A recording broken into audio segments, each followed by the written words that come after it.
Good morning to Valentine. Lagos, good morning to you as well. Happy New Year for those still recovering from the watch night service. those who are, for those who are awake. Yes, exactly. Happy New Year to you, Rotis. Happy New Are you Year. Happy New Year. optimistic for this year, 2020? I'm cautiously Cautiously optimistic. Or yeah, we just have to hope that our federal government. You were saying it in the morning. Yeah. You know that the federal government has to do its job in order to make sure that we have an environment that can allow everybody to grow. So we have to see. But then, based on some of these stories, I don't know. We will see how far. We'll All see right, how we'll far. see how far. Talking about stories, we'll be sharing the stories with you in a moment. But this is how you can get involved in the conversation this morning. Send us a message on WhatsApp 0809 4440981. On Twitter, we're at Smooth91FM. Use that hashtag FreshlyPressed91. We're streaming live on YouTube so you can watch. All right, so Rotus is at Rotan Code, by the way. So if Yes, you'd like yes, to yes. follow him, Rotan Code, his email, his Twitter handle. Email. That's ROTANKWOT. Yes, and they should also follow Smooth FM as well. Yeah, of course, at we Smooth meant yeah, 91 at FM. Smooth Yes. 91 FM. Yes, We're yes, live yes. and use the hashtag FreshlyPress981. All right, the first headline here is from the Punch newspaper. Court remands woman torturing maid in viral video. As the name suggests, it was a viral video that a number of people expressed shock and anger at when they saw it. A woman was slamming her maid, an underage maid, and people calling for blood, wanted to know who she was.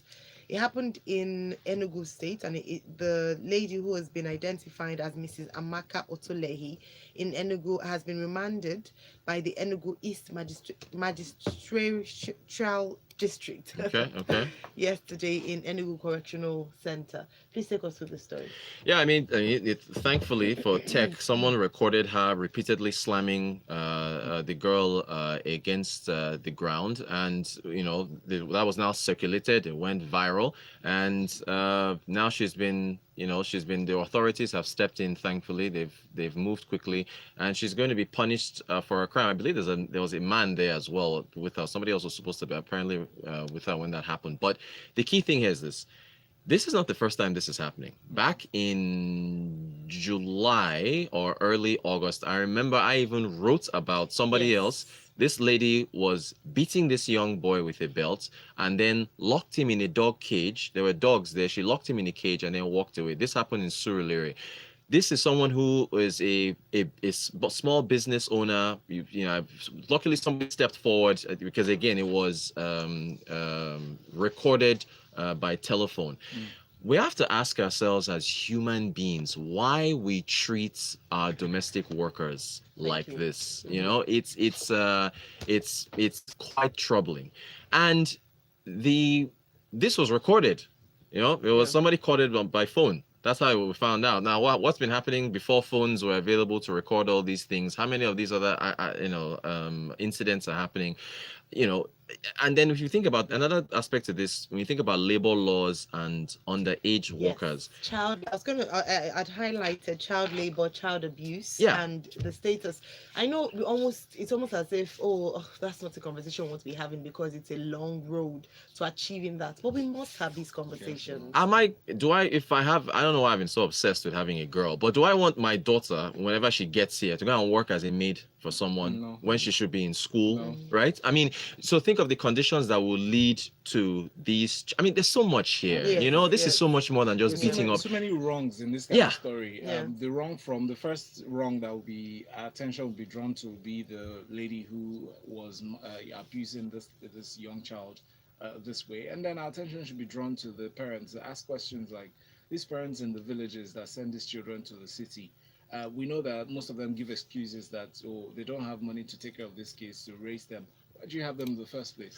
Well, it's the questions of conversations around family planning and the kind of awareness that's made available to them. Most of them believe that if you have many children, that's an indication of how wealthy you are. Correct. Now, although I'm more sympathetic to families in villages I'm sympathetic to them. Again, see, here we are, we're backing up now to the government and the government doing what it needs to do. When was the last time we saw a major awareness campaign on family planning. Mm. It's mostly been hospitals, private hospitals, It and all used that to have been doing happen this. in the early 90s. We Exactly. used to have it on TV when we talk about family planning, give you the options to go to the doctors and tell you could go to the primary health center to get free family planning options. But like you mentioned, we haven't seen money committed to that. Also, promoting the use. Look, our youth, not just youth, young adults, even people that are having families, there has to be the conversation of using contraceptives, and also, having educating sexual education, sex education, Yeah. right? That has to be more open with for folks. But how does an awareness campaign get to a village where they have no television, or maybe they only have one radio? Is Smooth FM being broadcast in villages in Zamfara? I mean, look, so this is where you have to make sure that the government is there to inform these people. Money has to be spent to get to these villages, because these guys are mostly subsistence farmers. Yes. That's how they earn their And money. then when these children are born, as far as they've come into this world and they are citizens of Nigeria, please provide some social protection for them, Yes. no matter how. We have a story. I will get to that. I think it's at the Social end. welfare. No, the one at the end where it says how many babies were born in Nigeria Yes. in the Oh, new yes, year. yeah. Our And I mean, population. look. Thank well, you very much. yeah. And again, just to reiterate this, that it's not just in the villages that these things happen. Oh, of Because course. what Yeah. happens is that the children are often brought from the village, but there are people in the urban areas who perpetrate these crimes. Yes. So you actually probably know one person who's doing this. Oh, look. So you should stand up for, and we've heard too many horror stories of how madams, if I put it that way, maltreat this. I want to call them servants or slaves, because they don't treat them I like don't- workers. Exactly, they're Yeah. treating them like slaves. That's what I was going to say, that their mentality has shifted from having somebody in your house who's helping out to treating the person like it's a slave. There's a very slim margin between the humanness Yeah. of how you regard that person to how you regard an animal or a machine. And we must, this is everybody, myself, Yes. we have to look at how we talk to people who are, folks who work for us. Yes. This is at home, in our offices, everywhere else. We really, because I don't know, there's just this condescending attitude towards somebody that's below you, and ordering them around, and just the attitude. Yes. They're human beings, Treat workers better. we got, Treat it's people everywhere. well. So there's a lot here. Yeah, Muhammad Tajuddin sent in a tweet. So are you narrating a movie or a true life story? It's a true Actually, life story. It sounds like a movie, true life story. This is 2020. We must do better. Ifeanyi Kolisa from Iba says, "Happy survival, everyone. Ha. It's a leap year. What Oh, agency boy. of government is really in charge of dealing with those who take delight in maltreating maids? We should even call them PAs, because the maid to me sounds derogatory." Yes. True. All right. I agree. Let's move on to the next story. Court orders army to pay 5 million naira for illegal arrest, detention. The Nigerian army has been ordered to pay 5 million naira to Alhaji Salmanu Bature Mohammed for flagrant violation of his fundamental human rights. Rotis, on the show, we talk about consequences. We talk about human rights. We talk about, justice and people's lack of faith in the justice system. This is a win for the justice system in terms of people having confidence that you can take your case to court when your rights have been abused and you can win. This is great. Yes, and this happened back in May of which is now last year, 2019. And it's the thing, just for a background for listeners, this is behind Operation Safe Haven, which was initiated in 2010, I believe, to combat the violence in the Plateau states, but particularly Jos. There's been since military rule entered in 1999. There's been and we know that there've been so many issues, lives lost because of sectarian violence and tribal issues in Jos. So Operation Safe Haven was put together. It involved the police, it involved the Navy, even the Air Force. And this gentleman here was locked away. He says he was locked away against his will and so on by the military, because he was accused of I think it was cattle rustling. Yes. Apparently carried out by his son. So it's a little murky as to the details as to why. But then one of the folks from the military that was called to the court to come and I believe testify didn't show up, and as a result, that's part of the reason why this judgment ended up in favor of the gentleman. Yeah. And yes, it's as with regards to human rights, this is good. I mean, even the time, because I thought this was something that happened in when did Operation Safe Haven get? Okay, 2010. I thought it was something that happened in like 2011, or for the fact that this was just 7 months The ago. speed with which Yeah. judgment was delivered. It's 5 million though. commendable. Do they have? Because in the story they're also talking about money for troops. If you are charging you have to look at the flip side of this. Do they have the 5 million to pay So to if they this don't, man? if they can't pay, what would then happen? Well, I mean, the thing is, do you now take that out of the budget that's allocated to them for that particular operation? The army, as it is now, there's even no money there. But it's a symbolic win, and hopefully he pushes to get his funds. But a troubling thing is that Operation Safe Haven was supposed to temper down violence in the Jos area. Yeah, that's what this primarily was set up for. It wasn't set up for arresting people whose sons, detaining them for cattle rustling. That's not what this was. This was about tempering down the violence in the area, stopping loss of life. So you're not the police. That's another troubling part. Yeah, stepping over their boundaries. Yes. You're sent to do A and you end up doing Z. Right. You do it all the way to Z. Exactly. So All right, thank you. Messages. Benga Kamu says people tend to vent their frustrations on the domestic help and stepchildren, and it's because there's no enforcement of laws against things like this. True. Emeka Nelum says, aside the police, where does one report cases of domestic or child abuse in Lagos? There are numbers. I'll look that up. We'll tweet that out on the Smooth FM handle. There's actually a hotline for that. Yes, because I reported a particular case to the police, but was dismissed as the person involved was influential. First incident, she was rushed to the hospital unconscious. Second incident, she came with a scalp laceration. Happy New Year, Emeka. That's even a different ball game, because Emeka actually has the number of where to report. His issue was that the person was let off because he was an influential person. That's police. The police. He went to the police. Yes, the police have a department, domestic department, where you report these cases, and the domestic unit.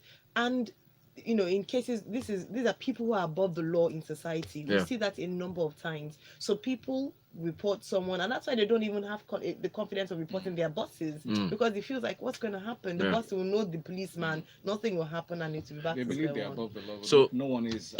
So this is where social media comes in. You have to shame these people, Yes. right? If you've made a report and nothing's happened, you have to push forward. Okay, so for Lagos State, they're called DSVRT, which is Domestic Sexual Violence Response Team. So dsvrtlagos.org. There's some phone numbers. We'll tweet all that out later The on. police also has a domestic unit. Yes, for that, right? I was quite impressed. I went for a seminar, and they were there, and they shared their numbers, and they talked about how they deal with. So DSVRT refers, for criminal cases, refers people to the domestic unit of the police, Lagos State Police. If I'm a police says, Rotus, you're spot on. Those some madams even order the drivers around to grind pepper by my gear. So it's not. Benga Kamu reacts to the army story. He said the army will appeal the judgment, but this judgment against the army is welcome. Agencies of the government must operate within the law. Totally. All right, let's move on to our next story from the Guardian newspaper. EFCC, that's the Economic and Financial Crimes Commission, hands over forfeited property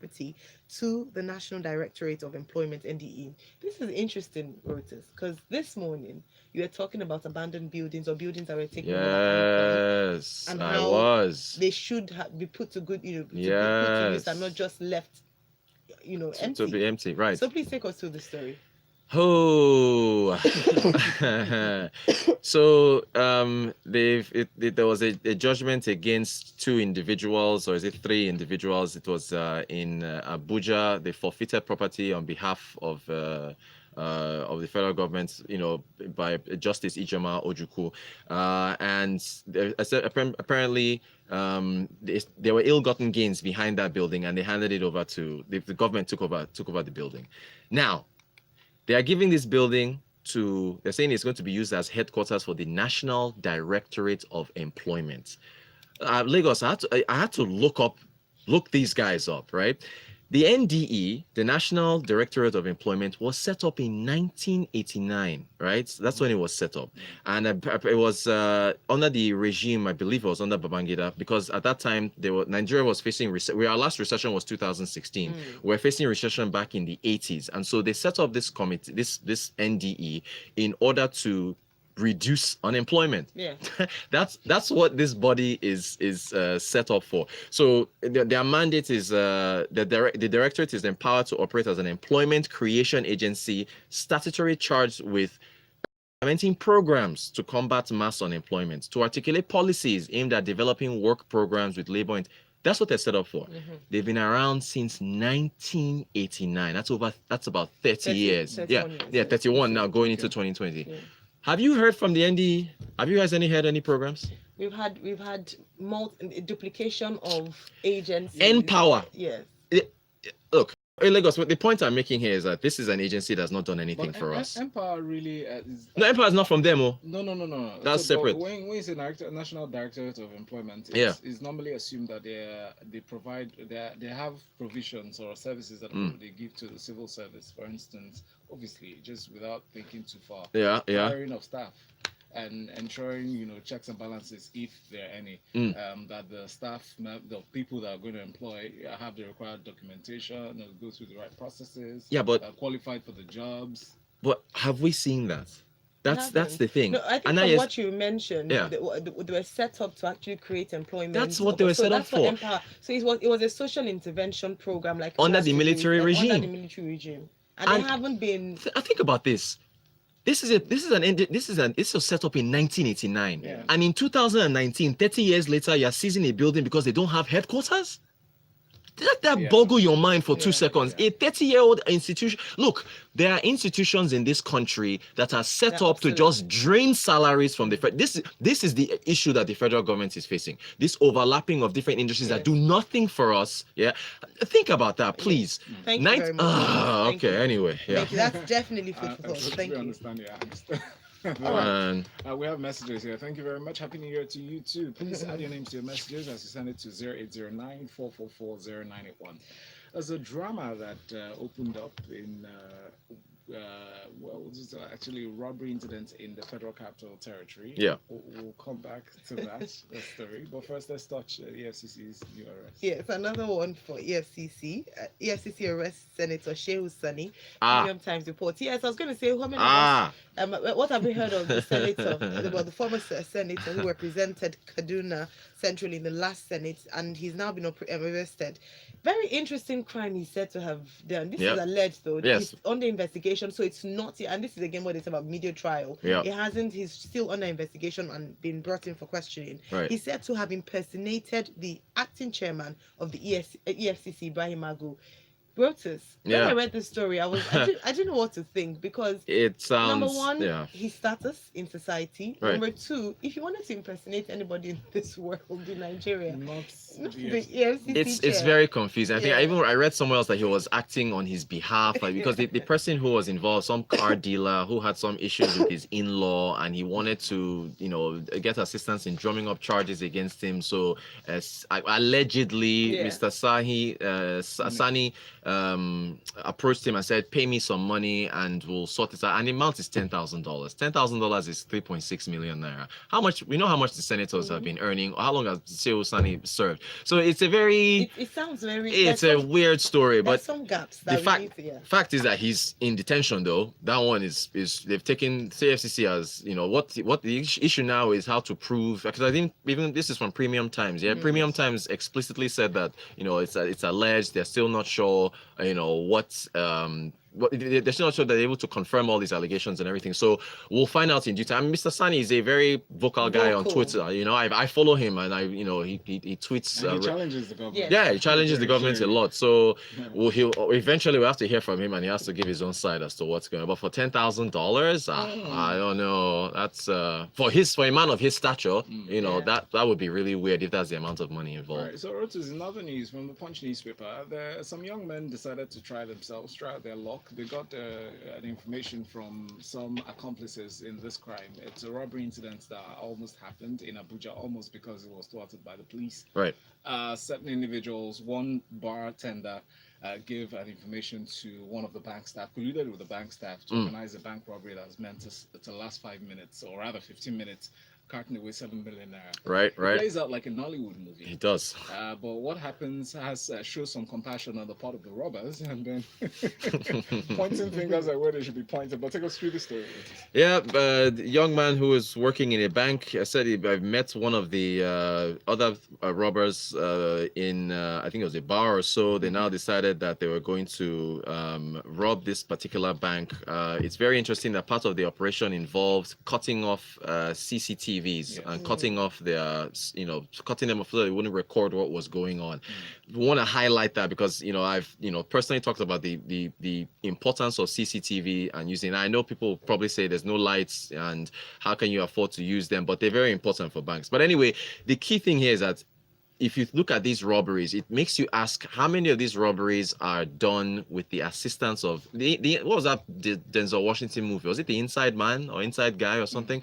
How many of them are taken to happen with the assistance of employees of the bank itself, right? And again, for these young men, some of them range in age from 21 to 30 or so. These are young people. And the bank staff is 30 years old. The bank staff is 30 years old. So now, how much are they paying him? No, I'm not justifying this, but Yes. how much is he earning to the point where he's motivated enough to want to put together a scheme, to steal 7 million?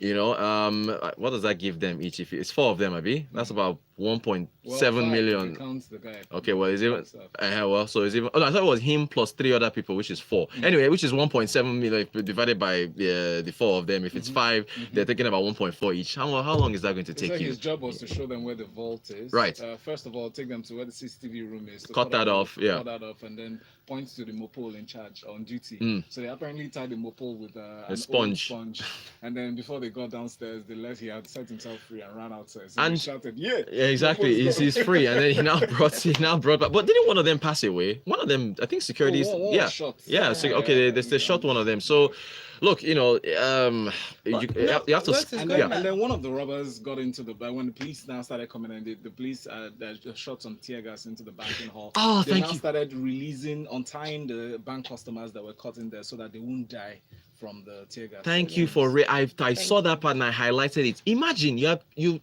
are shooting tear gas, into the place where hostages are. Yes. And the tear gas is going, and what you're putting their lives in danger. The guy quoted, he said that people were afraid of them dying. That's why, as Valentine just said, they were dragging them out. So our security operatives, we talked about training of police officers yes. this week. We talked about just how, in terms of them being trained, how well trained they are, and retraining of just police imagine officers. a Nigerian police being called into a hostage situation.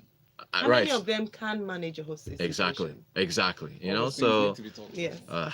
yes. Let's move on to another story. Analysts back federal government's position on hasty adoption of the ECHO. We had this conversation yesterday when it was reported as one of the lead stories that the federal government had adopted a cautious approach since it received the change of name of the West African Economic and Monetary Union, UMOA, currency, otherwise known as the Communauté Financière. Your French is not bad. Your French is not bad at all. But otherwise, it's just summarized to be the ECHO by 8 French-speaking West African countries. Rotus, you're familiar with this story? Yeah. How the African nations are coming together to form a new currency, but Nigeria is not poised for that, and the economists are backing them up. And this has been something that's been dead in the water for quite a while. There was a WhatsApp broadcast that I saw being circulated where Nigeria is adopting a new currency in 2020. These are the changes. I was like, folks should be listening to Business Express every morning at 6:40 a.m. We touched on this, but so look, Nigeria is not going to jump into any single currency with all these nations, because the key thing is that for you to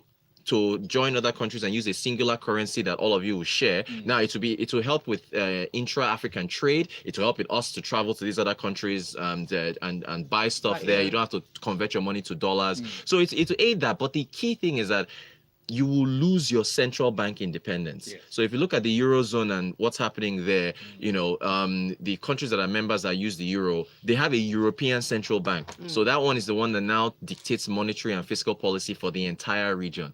There is no way that Nigeria's central bank is going to give up its independence, give up the Naira, take the ECHO, and but isn't that a rational stance, seeing that I like the analogy that this man gave one of the stakeholders. He said so we do not become Germany to shoulder any dwindling member states. So France, of course, will be on the sidelines laughing Yeah. at it. Exactly. So if you and Greece was a perfect example. When Greece went into recession, they were having their debt issues. Greece kept asking for bailouts. Germany kept saying no, don't give them all these bailouts they want Yeah. to, because this is going to affect us as well inside this pool with you. So any issues that other countries face, you are part of that issue because you are in that pool. You know. So right now we have our own independent. The key thing is that we've been spending lots of money maintaining our exchange rate. Look at what we do. Look at this loan deposit ratio thing the central bank has done to push banks to lend. All that goes out the window. Now you are part of one union. You now have to follow and be conversant of what everybody else's situation is. So Do you think that we could do what currently what happens in the United Kingdom, where they have the euro as an option, so you can actually pay with the euro in certain stores, right, whilst the pound still remains there? Yeah, so they've maintained their independence there, but they're still dealing with them with trade. It is possible, but In what measure will he come in? That's the thing. So, but I would like to see a singular currency. The thing is, it will really boost trade within Africa. Because right now, as a percentage of total trade, it's only like intra Africa trade, as within African countries, it's like 15-20%. Meanwhile, Europe is almost like 60%, Asia is almost like 70%. So imagine where the bulk of trade that you're doing, exports and so on, is within your own unit. So, but this echo thing is not happening anytime soon. Very interesting to have this conversation with Godwin Emefiele. Oh, one-on-one. please sorry if you're listening, please come on smooth. I would love to have you on. Very interesting angles there. Wenga Kamo says the French has carried out a money coup against Nigeria. We don't even qualify based on criteria laid down. We're the big elephant in West Africa. How did this happen? Next story from the Vanguard newspaper. A federal government sets up committee to address concerns over the CVFF disbursement. This is relating to maritime. It's a cabotage vessel financing fund. Right. They said a set-up committee to be headed by the Minister of Transportation, Rotimi Amechi, and parastatals under it. What do you think? So that fund, essentially all the folks in the maritime sector that own vessels or rent vessels and are involved in exports and bringing goods to our ports so that businesses can take them, sell, and so on and so forth. They are all charged a fee. I believe it's about a 2% tax or so. So that tax now goes towards funding. It's like the National Housing Fund. All of us here. That's something we need to talk about this year. Every salaried employee in Nigeria, 2.5% of your gross salary goes towards the National Housing Fund. Have you heard about the Police Trust Fund as well? 0.00. Yeah, that's another one. Exactly. That's another fund again. So essentially, it goes into a pool. So if Ayo, Valentine, Benga, Kamo, anybody else wants to buy a home, that money from that fund is not supposed to help you. So if any owner of a vessel wants to either rent a new vessel or fix their vessel's operation, ships are expensive to maintain. It's an expensive business. This is where the fund is supposed to go to. But I think the government is being cautious because there's some talk about the committee not disbursing the funds because of the holidays. Others are saying there was this reason. I think they've accumulated about 44 billion naira or so, something like that, so far. So the issue now is that, look, the ship owners want the money. And the government is saying, wait. Committee. They want to put another one up. The first suggestion I would give to Rotimi Amechi, if he was listening, is probably call stakeholders like me. I would ask him. I'd ask him to think about digitization. If they can, if they can digitize the system, I think it'll make a lot of the processes easier. It will. Well, what is it now? One that comes on Business Express. He works in the maritime sector, so I'll probably ask him next time he's here. But yeah, digitization. Issues with Papa and everything. Digitization also for Operation Safe Haven in Jos, all these other things. Digitization will take us the court system. It will do so much. The ghost workers I read there was one story about. Did you guys do it? Collection. The one guy, I can't remember what states. He's been collecting a ghost worker for over 100 years. I mean, I saw it somewhere. I'll look it up again. Yeah, that was 2 days ago. Somebody was impersonating someone I mean, it was somebody's name. In Abuja, digitization will go a long way in fixing all this stuff. Very interesting stuff. Yeah. Thank you. All right, thank you so much, Rotus. Unfortunately, we won't be able to take the population one, but we already mentioned earlier on. 26,000 babies being born in Nigeria today. Yes, accounting to 7% of the global statistic. Yep, population is growing. All what are we doing? Thank you, Rotus. Thank you. Our listeners always call. We need you. We would love to have you more often here. Certainly. on Freshly Pressed 91. But you can join Rotus every morning at 6:40. For 20 minutes. Yes. That's a joke. Yes. Business Express 91. Rotus is at Rot and Quote on Twitter. We are at Smooth 91 1FM on Twitter. Please use the hashtag freshlypressed981. Next up, Teka will be here with Locker Room 981. So the first ever guest, first ever history guest on Yeah, Freshly I'm first, for man. Nice one, bro. 2020. Nice one. Yeah, we are giving birth to the third highest. We have the third highest baby population. Baby boom And we're in the just world. more and more babies, just more. More, yeah. More. And then how do you take care of them? They are health And we care. don't have winter. Imagine if we have winter. We have poverty, more powerful than winter. It is over, and the stars come out to play. You have one companion, your radio. Tune in to the smooth sessions and be serenaded. Smooth, luxurious R&B as love takes you places least expected. Unsingle and smooth. And it's not the movies on Real Talk. And on most night, he would call me to my room The Smooth Sessions on Smooth 98.1. Mondays to Thursdays from 9. Have you guys insulted our bosses? Why? They are still like. Oh, thank God we didn't. Tony, and you are listening to Smooth.